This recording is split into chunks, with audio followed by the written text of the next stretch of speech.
Bismillahirrahmanirrahim. Subhanakallahumma wa bihamdika wa tabaraka ismuka wa ta'ala jadduka wa la ilaha ghayruka. A'udhu billahi minash shaitanir rajim. Bismillahirrahmanirrahim. Alhamdulillahi rabbil alamin. Ar-Rahmanir Rahim. Malik yawmiddin. Iyyaka na'budu wa iyyaka nasta'in. اهدنا الصراط المستقيم صراط الذين أنعمت عليهم غير المغضوب عليهم ولا الضالين آمين.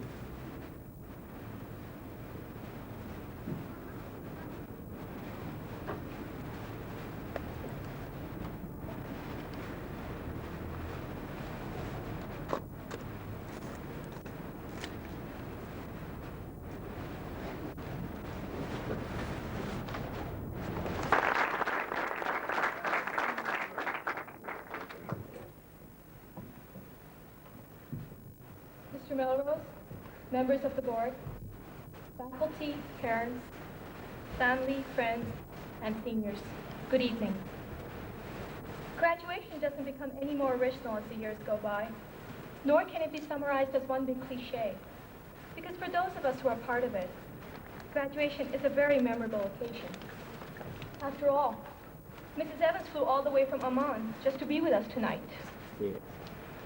For the first time in our lives, time does not go on. Instead, we can take it back to where we want it to be and make it stay there for a little while. And tonight, we can go back to the year 1977, when some of us joined the class of '89. First grade. 3 recesses in a day, storytelling, and 15 minutes of show and tell. We were always excited when we had a new toy, a new game, or anything we could share with the class. But these things became boring after a little while. So Ali Adamji decided to make his appearance one morning with his recently removed tonsils. It was very natural for us to be mischievous then. Salima and I pulled the fire alarm on our very first day of school. And Cecil made it a point to bring a rubber lizard every day. It's interesting to see how some people never change. So Keir still loves to have chips and coke for lunch. Suhair is often seen with minute earphones. That's when you know it's cricket time. Shahid still draws on desks. Shehryar still entertains us with his fabulous birthday parties. Dina continues to work hard for her achievements. And Sana's love for music keeps growing. However, a change in our class is what we need. 2 years ago, we were not a class, only individual members in 10th grade. Perhaps we were all too ambitious. We each had our separate ways. No one wanted to sit together as a class. And even members like Hasnan and Umair, two people who are usually willing to compromise, just gave up. For some reason, it became impossible to pull anything together. And every one of us was aware of the disunity in the class, but no one made an effort to pull anything together. Most of us were skeptical about the success of the prom in our junior year. But this skepticism suddenly disappeared. Maybe it was the late night homework hours we spent together, or the fact that we had to get our acts together to put up a good prom. And it was in that year we were finally able to have our first class dinner. You might think that our class matured at a very late stage, but actually through this, we realized the need for us to be together. At the start of our senior year, we found ourselves eager to have an early reunion. This was realized through several class dinners, and in school we got together to lead the underclassmen in school spirit during convention. As the senior year progressed, it hit us suddenly that time was moving quickly, too quickly for us to realize. Second semester was coming to a close, and it occurred to us that we couldn't hold on to time. And now, on graduation, as we momentarily stop time, we know that though it will go on to change us in many ways, it will never erase these memories that we are taking with us tonight.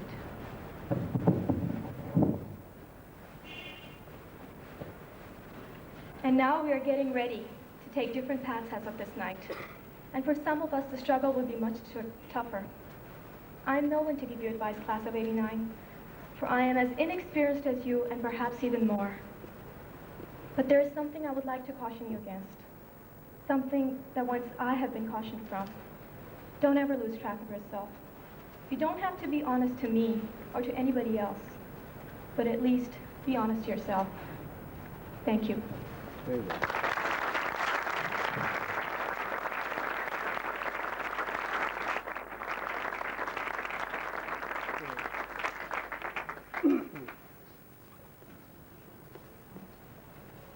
Each graduating class selects one of the parents of members of the class to address the group at its commencement exercises as a representative of all parents. This year, the class of 1989 has chosen Dr. Ejaz Ahmad to give the parent address. At this time, please welcome Dr. Ahmad to the podium.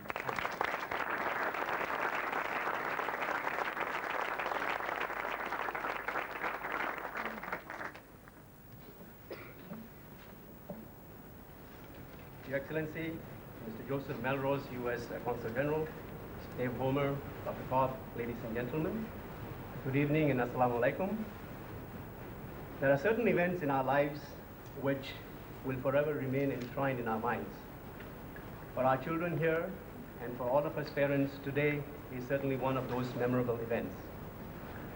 I have the extraordinary privilege of delivering this address on behalf of the parents of those graduating today.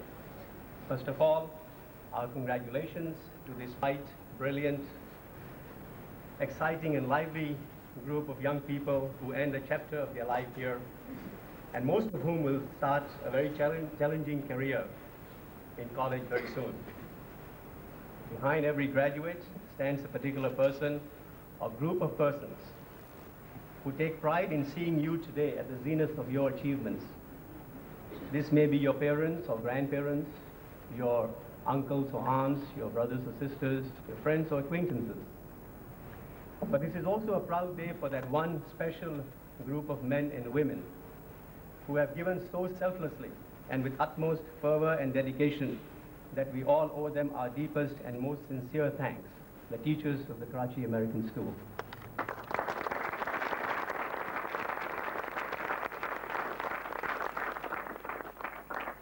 I'm sure all the teachers share our joy and happiness on this wonderful day. I have no words to express our immense gratitude for the way you have given of yourself to our children.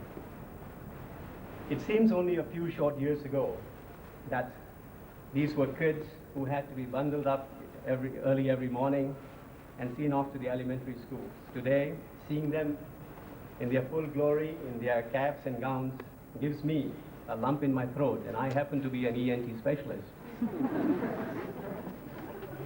I think we as parents realize today with awe and amazement that we have a young man and a young woman, or a young woman in the family.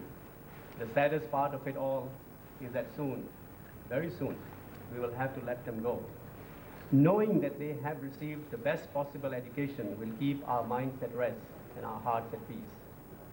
Finally, to all of you graduates, as you go to those temples of higher learning and higher education, you will and you must go with a supreme confidence, self-confidence. But also remember what the French writer Molière said a long time ago. Once you have the cap and gown, all you need to do is open your mouth, and whatever nonsense you talk becomes wisdom, and all the rubbish good sense. Thank you.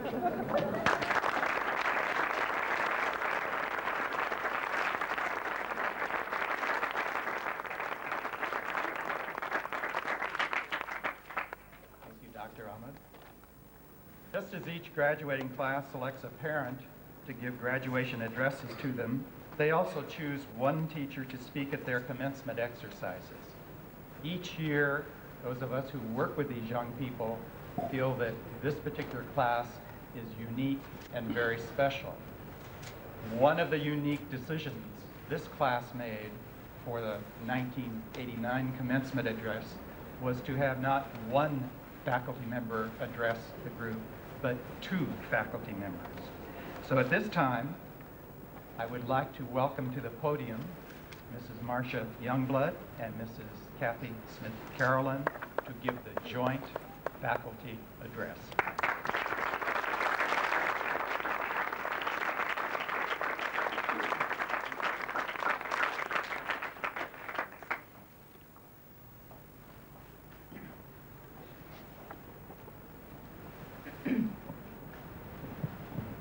Good evening, ladies and gentlemen, distinguished guests, and especially the graduating class of 1989.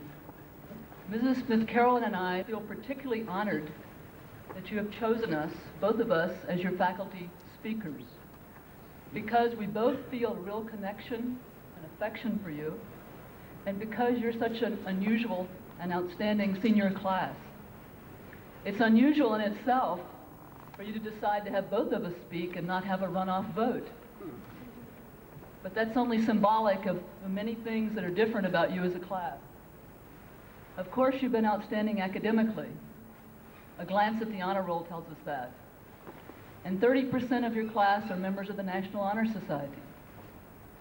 But it's something more than that. Your class has had to deal with certain realities as a group, exceptionally stressful situations that individual members of the class have had to go through, such as a death in the family.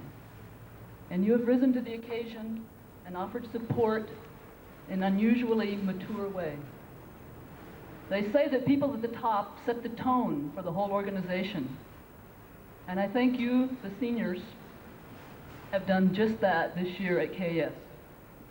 I think we've seen a greater sense of service, more expression of appreciation for others, and I hesitate to use the word, but social responsibility. But I guess it's just you've got that intangible thing that Black Americans call soul, and maybe the rest of us might call heart. It's been a pleasure for Mr. Newman, Mrs. Smith-Carolyn, and me to be your advisors this year. Tonight you're ending your time at KS, going to what they call the real world. I think you're prepared. You won't be like the scholar in one of Mullah Nasruddin's stories, who was ferrying across a scholar on some particularly rough water.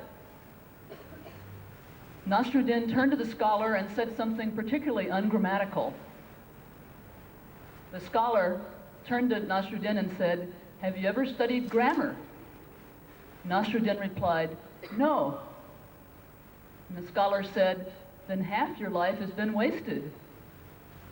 A few minutes later, Nasruddin turned to his passenger and asked, "Have you ever learned how to swim?" "No," the scholar replied. "Why?" "Then all your life is wasted because we're sinking." But you don't just have book knowledge like this scholar from your years at KS. You know how to swim. And one of the things that has taught you how to swim well is that you've come into contact with another culture other than your own here at KS. If you're one of the many Pakistani seniors who have been at KS since elementary, then you have daily encountered the American culture with all its open, direct, confronting style. And if you're American, European, Asian, you've been exposed to elements of Pakistani culture. Concepts like doing one's duty, destiny, submitting to the will of the Lord. And Pakistanis, Americans, have been submitted to the joy of life that I think the Europeans exude, and to the Asians' disciplined way of life. And whether you know it or not, you have been forever changed by this experience, by this contact with other cultures. You've become what researchers call multicultural people. Now this makes you special. You have special knowledge that won't allow you the same degree of intolerance and rejection of others that people without this experience might indulge in. It's like the advice that Atticus gave Scout in To Kill a Mockingbird that we read in the 9th grade. Remember, one day Scout comes home from school particularly disturbed from her first day at all the horrible things the teacher did to her. Sound familiar? And Atticus listens to her, and then he says, Scout, if you can learn a simple trick, you'll get along a lot better with all kinds of folks. You never really understand a person until you consider things from his point of view, until you climb into his skin and walk around in it. He gave Scout a way out of her dilemma, and she was able to see that the teacher was new to their culture, their southern Alabama culture, and didn't understand many things. In the past 10 years, there have been a number of studies of multicultural adolescents, people like you, who spend a number of years in a second or third culture. And they found that such a background gives these adolescents a more understanding and tolerant worldview. They're more flexible, adaptable in getting along with others. They've seen the world from someone else's point of view. Now, this research tells us that also these adolescents with multicultural experiences face certain dilemmas in re-entering their first culture or in finding their niche in yet another culture for schooling or perhaps career. Just because you're detached enough to see many cultural ways of being, you may not have that same secure sense of belonging, that owning of a single culture or being owned by a single culture. And you may find yourself something of a misfit, spanning two worlds, but belonging to neither. You may be able to express only parts of yourselves in each culture. Some parts in Pakistan, some in America, those European, some in Europe, some in Asia.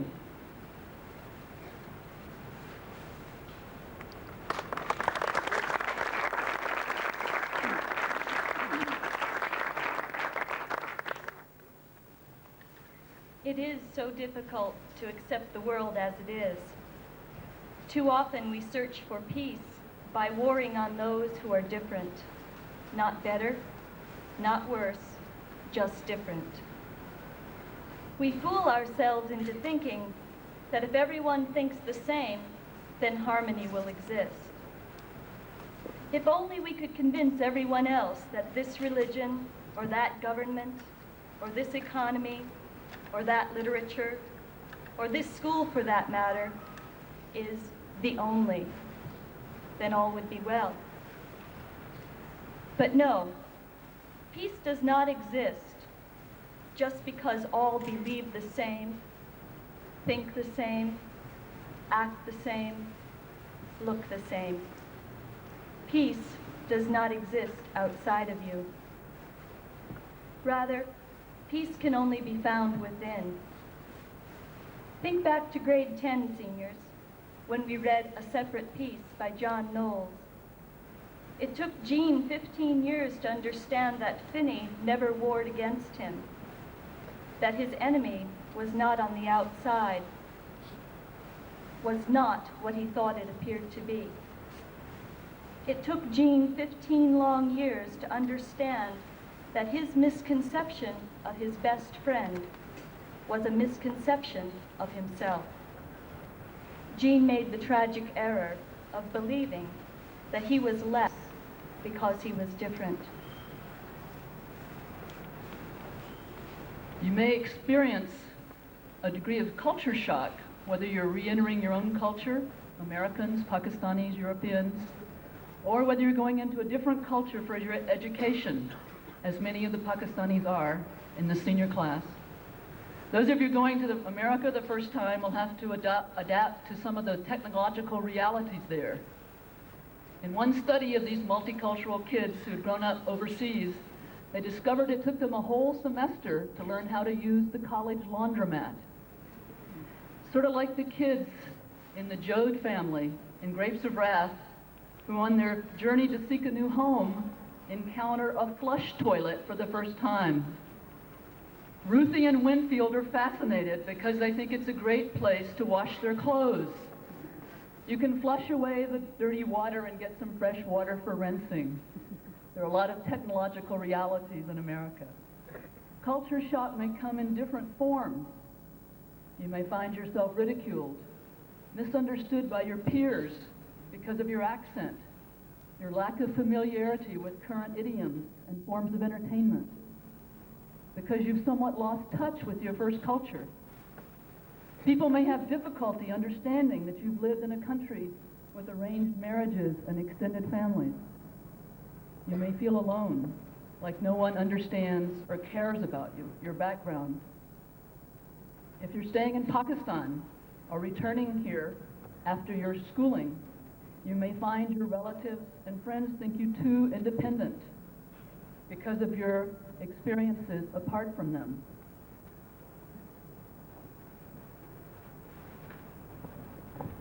Today, graduates, you leave what for now is the familiar, the comfortable, the understood. You will find yourselves in unfamiliar, often uncomfortable, and perplexing situations. As you set forth to lead your own lives away from KAS to meet with other realities, we ask you to remember three things. First, do not fear the misconceptions and judgments of others. Hamlet was a young person, misunderstood and wrongly judged, because what he appeared to be to others was not what he truly was. Before he could act, he had to verify not only the appearance of things, but also his own beliefs. He needed to know why he needed to do what had to be done. He needed to understand what was real from within himself.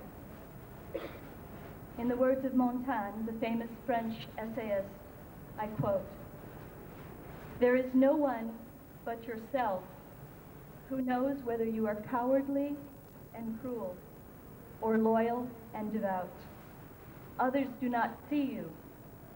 They guess at you by uncertain conjectures. They see not so much your nature as your art. Therefore, do not cling to their judgments, cling to your own." Second, we ask you to remember to be ever on your guard against your own misconceptions of others.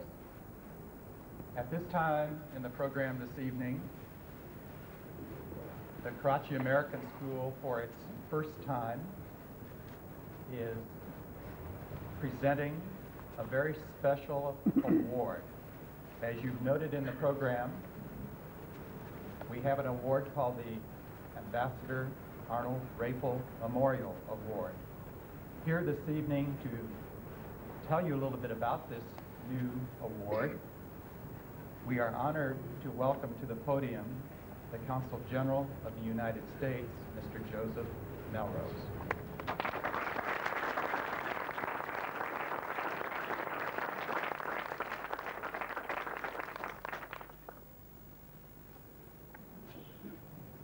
Thank you very much.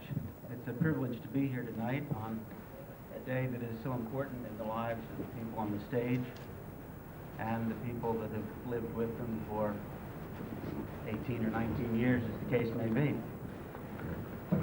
It's also a privilege because Arnie Rafel was a very close friend and colleague of mine. And Arnie's vision of the world was very much as described by Mrs. Youngblood and Mrs. Smith-Carolyn.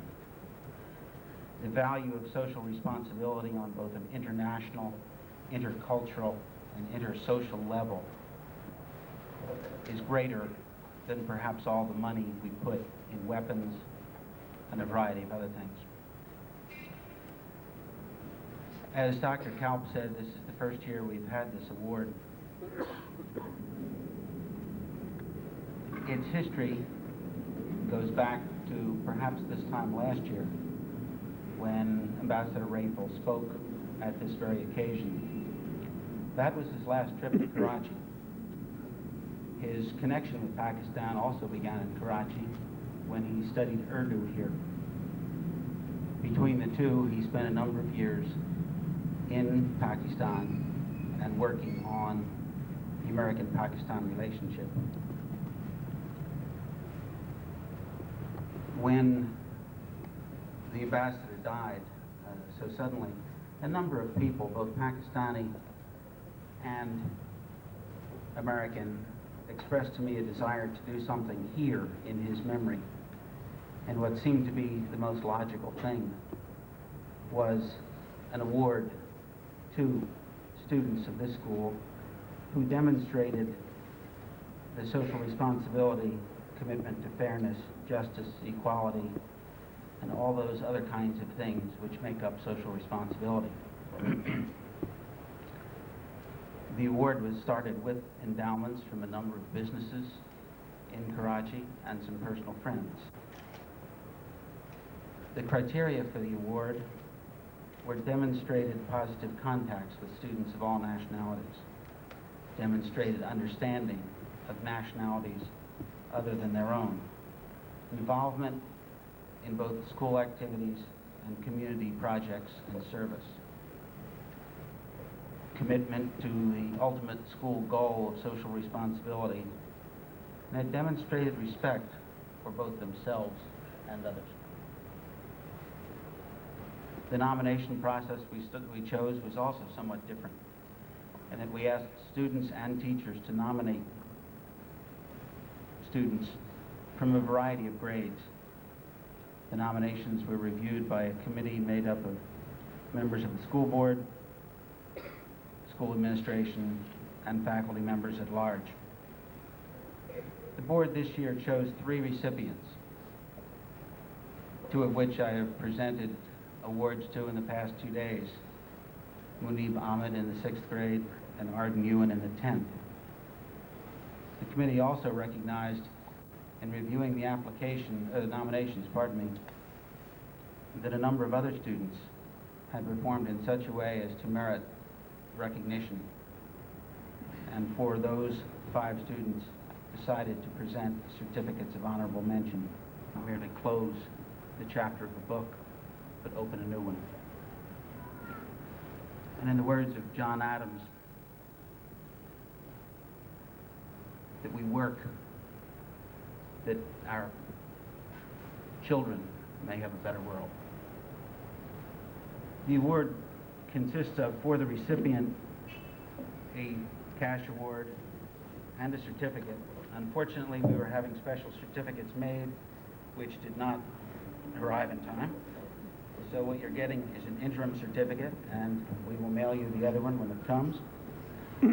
And we will be putting a plaque in the school office with names of the recipients added to it in future years.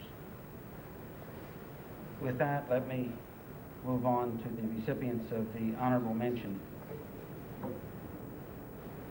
The first young gentleman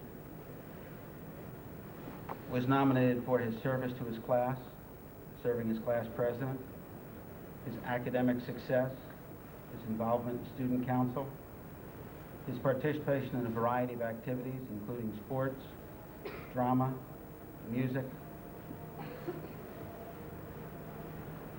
his service to younger members of the school by assisting with the coaching of basketball, tutoring. He was described as a friend and role model to all students in Karachi. And a teacher described him as being highly respected by his peers and his teachers, as a leader who practices without preaching, follows through and gets things done without concern for public acclaim, likes everyone, and is always willing to lend his fellow student a helping hand.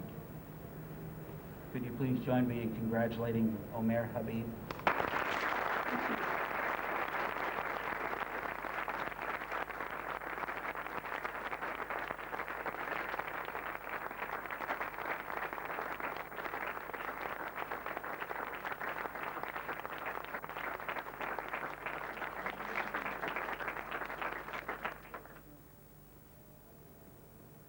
This next young gentleman, also to receive honorable mention, was described as being mature, responsible, intelligent, modest, gentle yet strong, an exceptional student in a variety of subjects, participant in many clubs, class officer, captain of the basketball team, community participant, participant in music, jazz, taekwondo, choir, drama, etc. Perhaps another teacher described him best by saying, Hyung-Seung is not only gifted with skills that allow him to become the fine student that he is, but he is truly gifted with leadership and interpersonal skills that provide for unusually good rapport with his peers. Please join me in congratulating Hyung-Seung.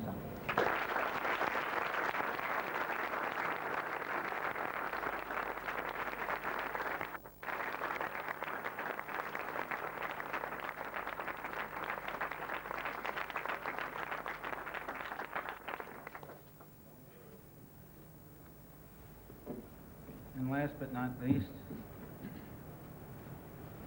the recipient of the Arnie Rafel Memorial Award this year in the 12th grade is described as a person who has held responsible positions, always cheerful, helpful to all in the community, leadership, guiding student government, exhibiting diplomatic skills, making student council more effective than it ever has been before, finding out what a group is all about before setting its goals, having respect for fellow students and respect of the fellow students, always desiring to improve both KAS and the world. She was described by some students that nominated her as constantly showing enthusiasm and responsibility toward the diverse student body and staff. Her goal was to improve KAS for everyone. She is always available. Please join me in recognizing Diana Kopervik.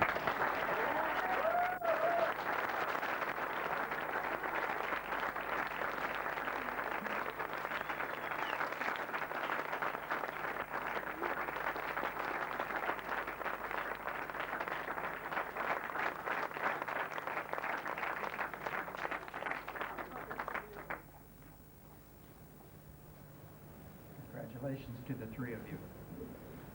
At this time, ladies and gentlemen, I would like to invite Mr. Dave Homer, the superintendent of the Karachi American School, to come to the podium and present the valedictorian and salutatorian awards for the class of 1989. Mr. Homer.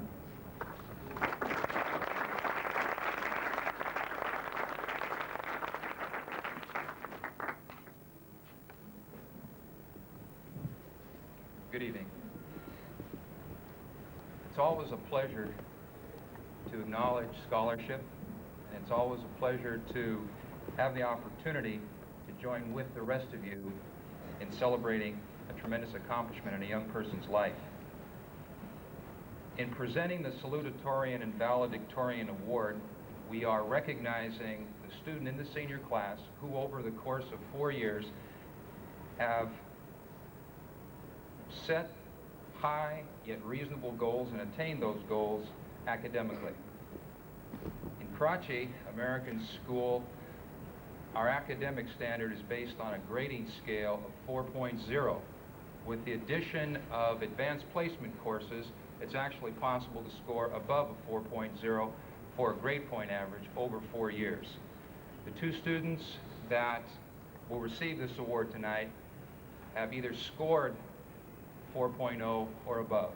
When you stop to consider all the courses that are involved, all the hours of homework, the many papers that have been written, and the small accomplishments leading to this evening, this indeed is a truly significant accomplishment. I would like to first present the award for the class of 1989's salutatorian. This senior started at KAS in 1975 in nursery school. Has been on the Honor Society and the Honor Roll in high school, active in extracurricular activities, athletics, drama, and music. Student of the Year in grade 10, the Senior of the Year award in grade 12, will attend Brown University next year, ranked second in a class of 30. Please congratulate with me the salutatorian of the class of 1989, Omer Habib.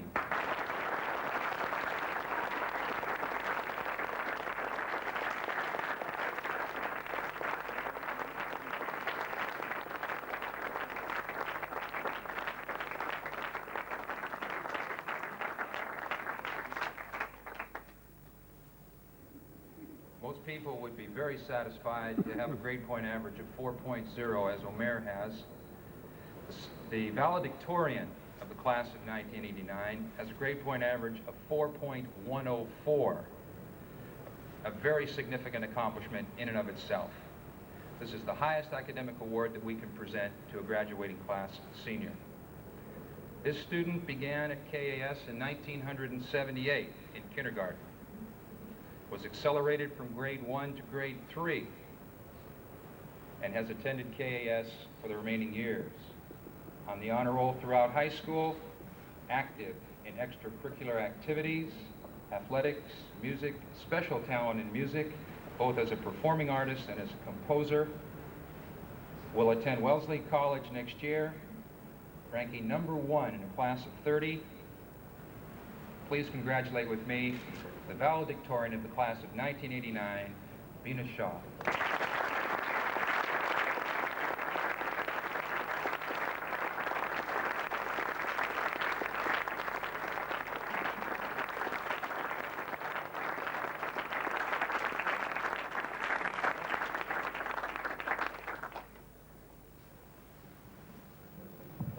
Thank you, Mr. Homer. Congratulations to the two of you.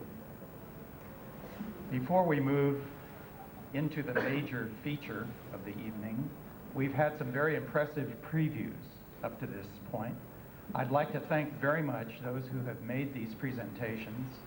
You've certainly seen an indication of the caliber and quality of the class of 1989. You're going to see the whole class at this point because we're about to present the diplomas to this class. At this time, we are ready to proceed with the official presentation of the class of 1989. On behalf of the faculty and administration of the Karachi American School, in my role as the high school principal, I confirm that the seniors who are present this evening have met all requirements to receive their high school diplomas. I would ask Mr. Charles Newman, one of the class advisors for the senior class, if he would join me here at the podium and prepare for reading the names of the individual graduates. And while he's coming up here, my friend Mr. Carolyn and I are going to set the stage for this happening to occur. I believe, Mr. Newman, when we get the table out here, if you would invite the presenters to come up, that would be great.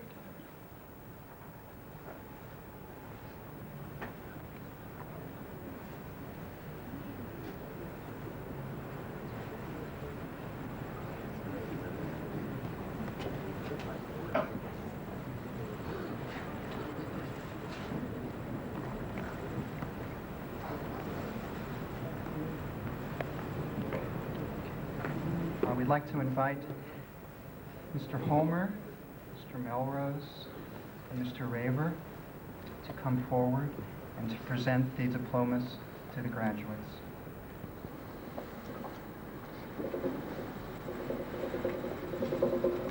Faiza Haji.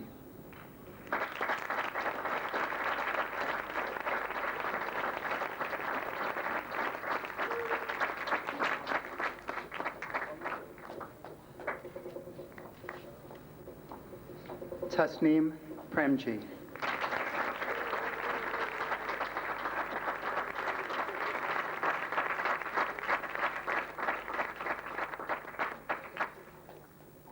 Sana Kethi.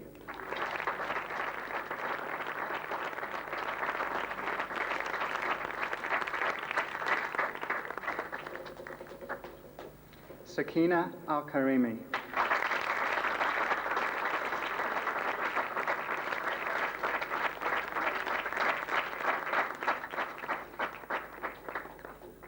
Salima Darani.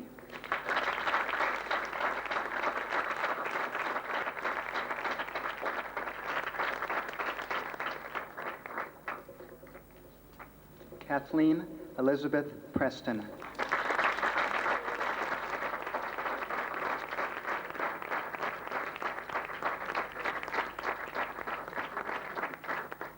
Alia Naid.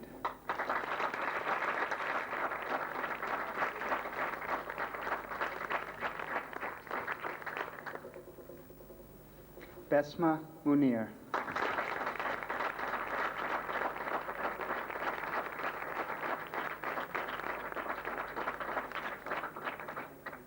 Rahim Sarnia Ali Khan.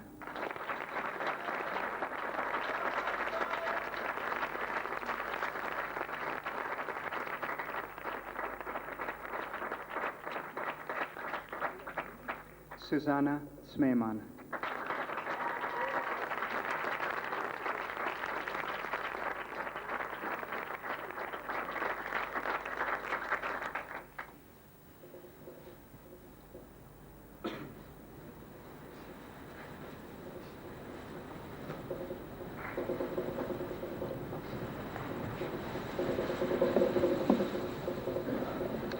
Diana Kopevica.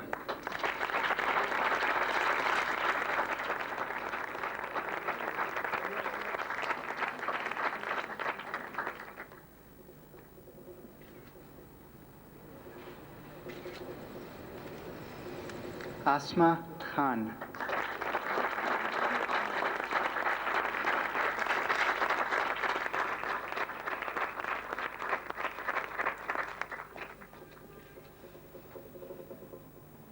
The diploma of Bina Shah will be presented by Mrs. Nasreen Shah, who served on the KAS Board of Directors this year. Mrs. Shah, would you please come up?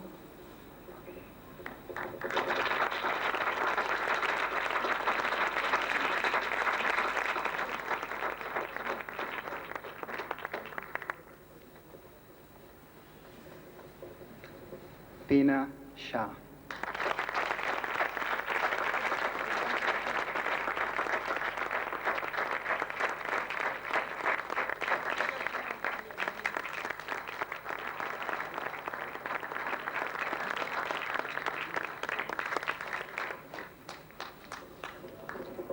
Zuhair Jawad.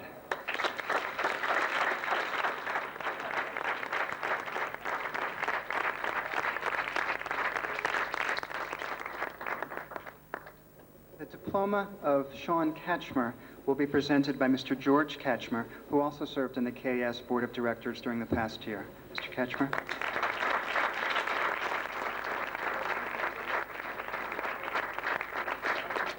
Sean Ketchmer.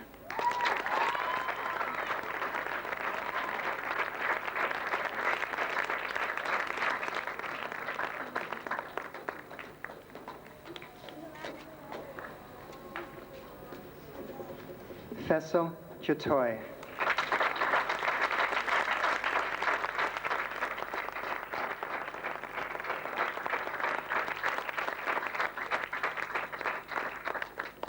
Shehryar Saigal.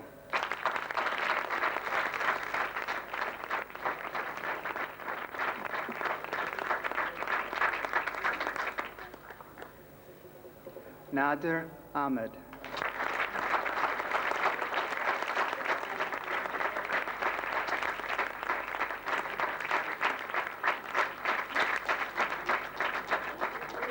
Uwe Beck.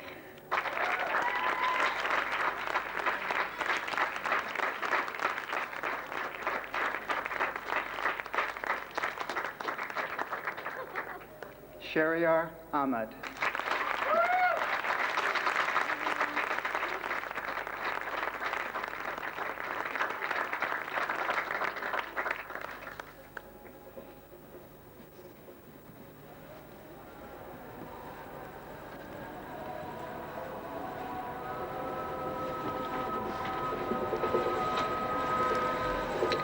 Matthew Emerson Corsby.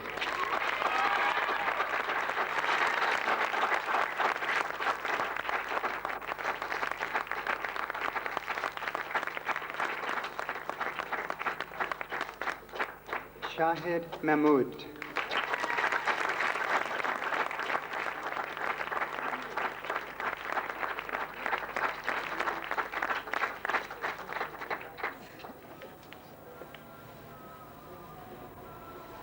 The diploma of Omer Habib will be presented by his father, Hanif Habib, who will be joining the KS Board of Directors as of June 1st.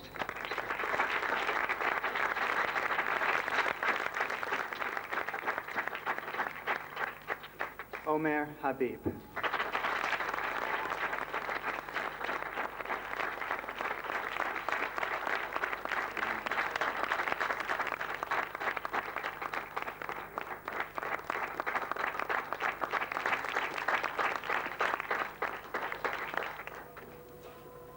Hasnain Chandu.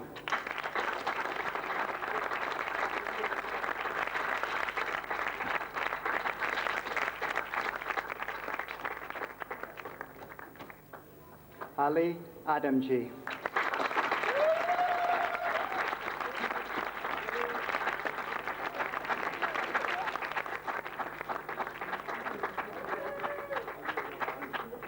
Ono van Herman.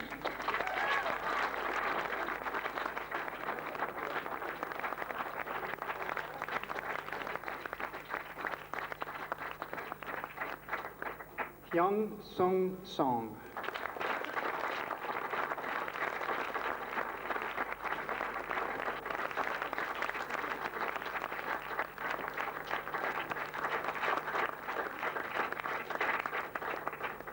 Khaver Nehal.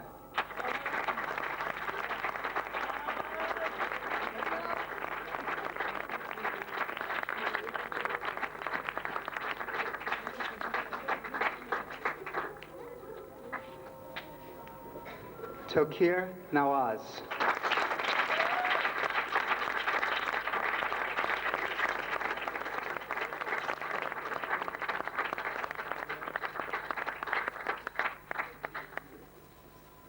Our last graduate, Nevin Paul Anderson.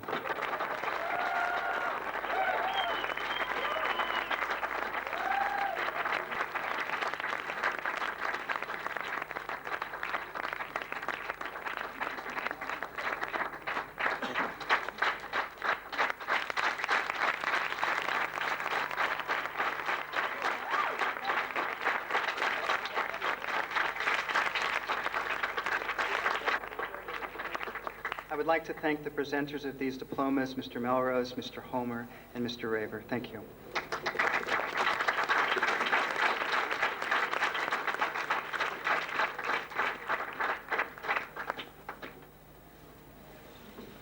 Thank you, Mr. Newman and presenters. Before we have the recessional, the benediction, I'd like to express our thanks to some of the support services that have made this evening possible for all of these young people to be up here, having completed their credits, having met all of the requirements of the school. There are so many people who have been involved in that along the way, but a little special recognition to Mr. Butter and his staff for all the technical assistance.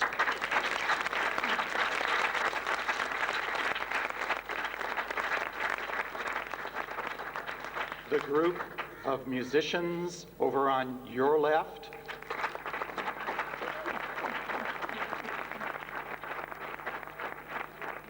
Thank you very much, Mr. Youngblood and members of the band. Mrs. Kaup, who carefully checked your credits to be sure that you earned your diploma this afternoon. And finally, at this time, ladies and gentlemen,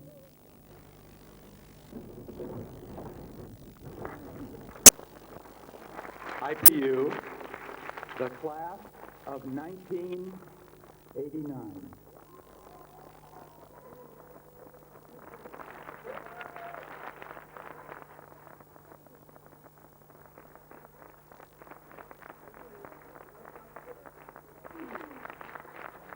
Would members of the audience please stand and join us for the benediction, which will be given by Suzanne Smeeman.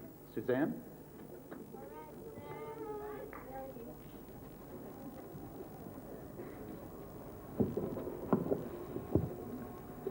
This is from the book of Ecclesiastes, chapter 3, verses 3 to 8.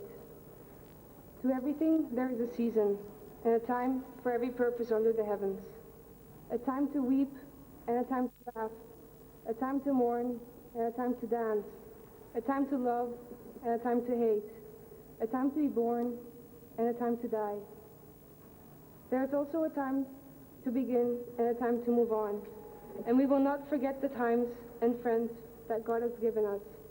God has made everything beautiful in our hearts, which are filled with memories of the past and each other.